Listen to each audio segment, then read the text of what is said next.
warahmatullahi wabarakatuh. Selamat pagi sahabat mahasiswa. Perkenalkan, kami dari Universitas Bina Bangsa, jurusan Manajemen kelompok 6. Pertama-tama, perkenalkan, nama saya Rian Maulana dan di samping saya Alifiani Yulia Restiani dan Iwan Fitra Jega, Arya Febri Maulidina. Baik teman-teman, di sini kami mendapatkan tugas dari dosen untuk menjelaskan sistem akuntansi dan pengendalian internal. Apa sih sistem akuntansi dan pengendalian internal itu? Nah, baik teman-teman, tadi kita membahas tentang sistem akuntansi dan pengendalian internal. Apa sih pengendalian internal itu? Pengendalian internal itu adalah kebijakan dan prosedur yang melindungi aset-aset dari penyalahgunaan, memastikan keakuratan informasi bisnis, serta memastikan hukum dan peraturan yang berlaku telah diikuti.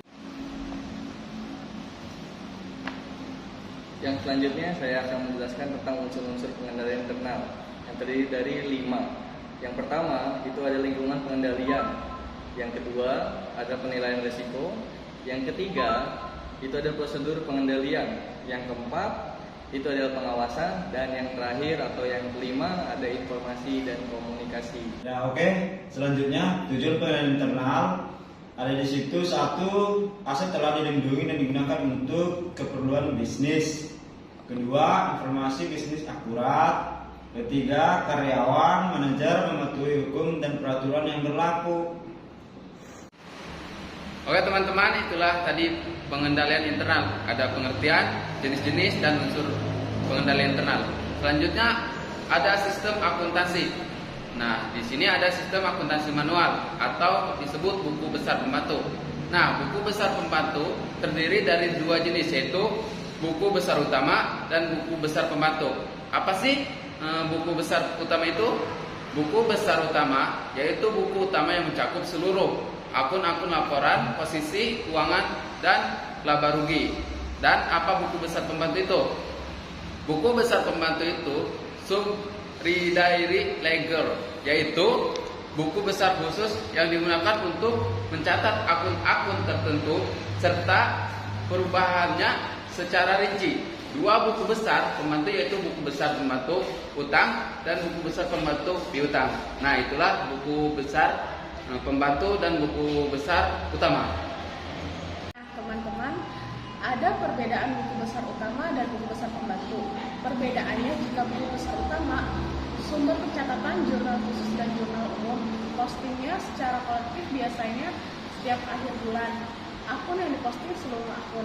Dan jika dilihat dari buku besar pembantu, sumber pencatatan buku transaksi, posting setiap hari dan atau setiap terjadinya transaksi.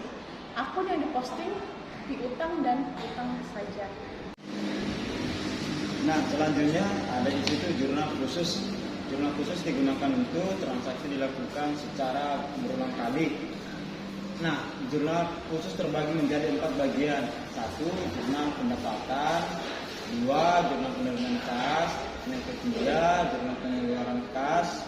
Yang keempat, jurnal pembelian. Dan di situ juga ada 3 bagian: transaksi, jurnal khusus, 3 buku pemusat pembantu. Nah, ada 3 tadi kelanjutannya: transaksi, jurnal khusus, dan buku besar pembantu. Satu itu transaksi pendapatan jasa diperoleh secara kredit. Yang kedua, jurnal khusus, jurnal pendapatan. Dan ketiga, jurnal besar pembantu. Di situ buku besar pembantu piutang usaha. Yang kedua, transaksi penerima kas. Yang kedua, jurnal khusus, jurnal penerimaan kas. Dan yang ketiga itu buku besar pembantu. Di situ ada buku besar pembantu piutang usaha. Transaksi ketiga, pembelian secara kredit, jurnal khusus, jurnal pembelian. Dan yang ketiga, buku besar pembantu, buku besar pembantu utang atau usaha.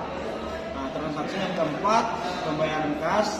Dan yang keempat, jurnal khusus, jurnal pengeluaran kas. Nah, dan buku pembesar pembantu, di situ ada keempatnya, buku besar pembantu utang usaha. Baik teman-teman, Jadi kesimpulan dari materi pengendalian internal adalah rencana dan semua cara yang diterapkan perusahaan untuk melindungi aset atau aktiva, menjaga akurasi dan kepercayaan data akuntansi, meningkatkan efisiensi dan kepatuhan terhadap kebijakan manajemen perusahaan. Baik, terima kasih. Kurang lebihnya mohon maaf atas penyampaian materi kami. Bila ada kata-kata atau materi kami kurang tepat, jangan lupa like and subscribe. Jangan lupa komen juga di bawah.